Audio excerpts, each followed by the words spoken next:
In a slightly different order, we're going to start at the end of Group B, and that's where Mr. Abrams is. So Mr. Abrams will go first, and we'll head on down to the Bieber end and loop back over to the Malloy end.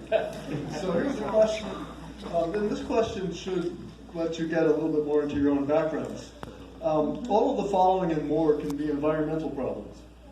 Restaurant emissions, garbage odors, neighbors' fireplaces, cigarette smoke, construction noise, traffic noise, noisy customers, noisy neighbors, distance to a park, lack of greenery, ugly views, and water quality. So the question is, how does your background affect how you see environmental problems? And what areas of environmental concern do you see as areas where the city can most easily improve things? Are those priorities for you? Well, thank you. By way of background, for the last 17 years I've been a senior aide to Congressman Brad Sherman, so I've been steeped in a lot of the environmental issues that have been facing the North Valley, whether it's fires at Cessnan and Woolsey, whether it's the dump at Sunshine Canyon, and whether it's certainly the Porter Ranch gas leak.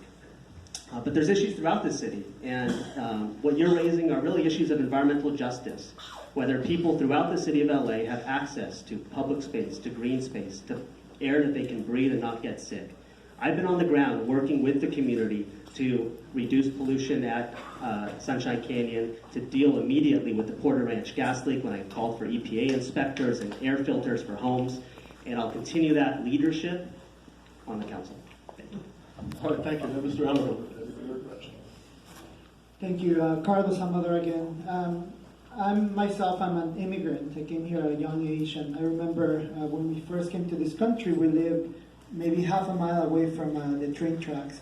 And I remember hearing overnight the train passing by, and that was, part of the makeup that makes me the leader I am today. I want to make sure that when we're pushing for a Green New Deal in Los Angeles, we take into consideration the working class communities of color that are most impacted by landfills, by pollution, by toxic waste, by oil refineries or oil drilling. So I want to make sure that we take all of that into consideration when we are pushing for and championing the Green New Deal in Los Angeles. Thank you. Mr. Rob, 45 seconds. Raji, Rob, I would just like to come down to the point. The biggest scale, the biggest judgment is the people's voice. I've been going around meeting people for years, looking at different difficulties, problems, issues that the community faces on a day-to-day basis.